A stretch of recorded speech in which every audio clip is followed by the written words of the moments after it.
আমি ওনারে আদব শিখাইতেছি। রোজা চৌধুরী বাড়ির মেয়ে হইয়া তোর মতো মূর্খর কাছ থেকে আদব শিখবে? আপনারা কারে মূর্খ কইতাছেন? আমার পোলা ভালো রেজাল্ট করে অনার্স পাস করছে। কি সালাম, তুই অনার্স কমপ্লিট করেছিস? জি ম্যাডাম। আমাদের বাড়ির চাকরও দেখছি শিক্ষিত। আসসালামু আলাইকুম ছোট ম্যাডাম। ওয়ালাইকুম আসসালাম। ম্যাডাম, বড় ম্যাডাম কি বাড়িতে নাই?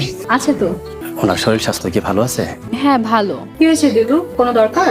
না না, তেমন কিছু না, আপনাদেরকে দেখতে এলাম।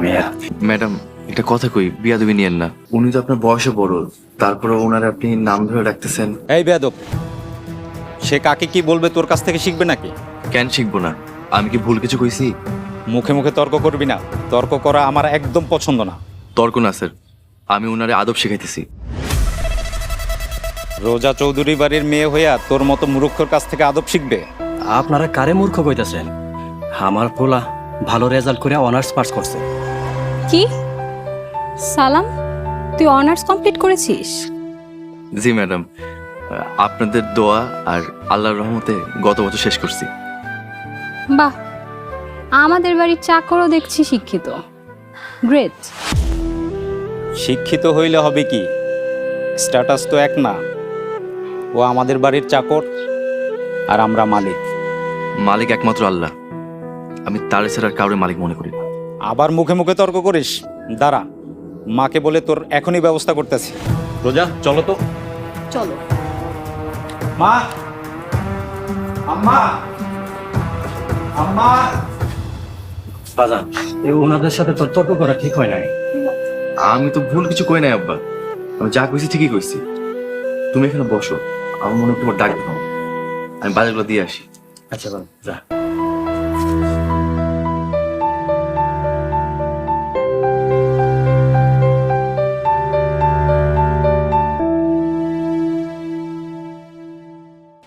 আম্মা, আম্মা, তুমি এখানে? কি হয়েছে? এত অস্থিরতা কিসে? তোমার আদরের চাকর সালাম সবার সামনে আমাকে অপমান করেছে, তুমি এর বিচার করো। সালাম তোকে অপমান করেছে? দাঁড়া, আমি দেখছি। সালাম, সালাম।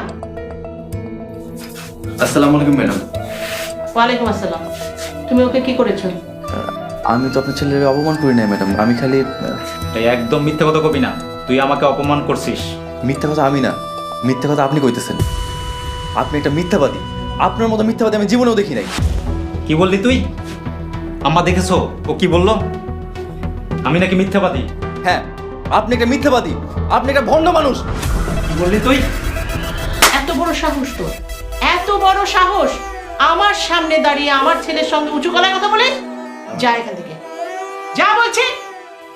আমি তো খালি যাবি তুই এখান থেকে?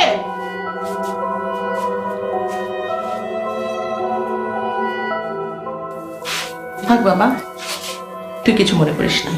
যা, তোর রুমে চলে যা তুই। তোমার ছেলের সাথে তোমার দেখা হয় না কত বছর হলো, তার কোনো বিপদ হলে তুমি কিভাবে বুঝবে? ওরা মুনিব আর আমরা গোলাম, তাকে কথা আমাকে শুনতে হইব। ওই মাইয়ারে পটায়ে পাটায়া বিয়া করাইয়া ওই চৌধুরী পরিবারের সব সম্পত্তির মালিক হম আমরা। একটা কেয়ারটেকারের ছেলে হয়ে আমাকে কি ধরনের অপমান করলো?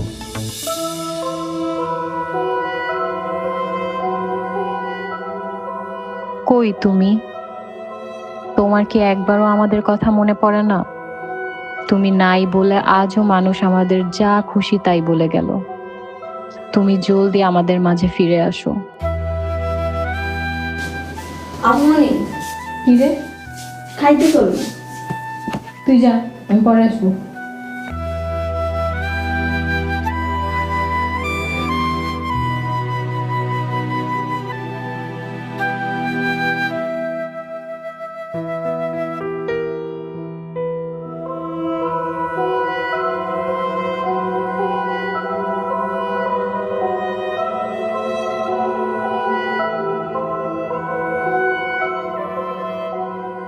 খালামা খান।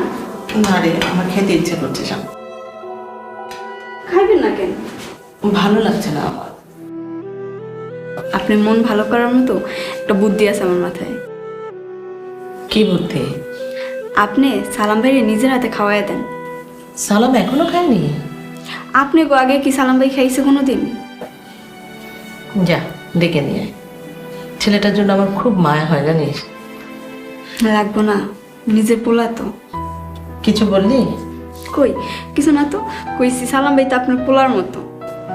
আসলেও ওকে দেখলে আমার ছেলের কথা মনে পড়ে। আমার ছেলেটা ওর মতোই হতো বড় হলে। আসসালামু আলাইকুম ম্যাডাম। ওয়ালাইকুম আসসালাম। বসো, তোমাকে আমার নিজ হাতে ভাত খেয়ে দেব। না ম্যাডাম, দরকার নেই। বসো বলছি।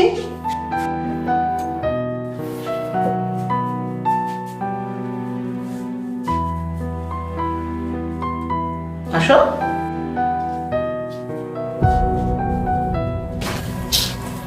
অপু, শুধু ওকে খেতে দিবে, আমাকে খেতে দিবে না? তুইও খাবি? বস, দুজনকে খেয়ে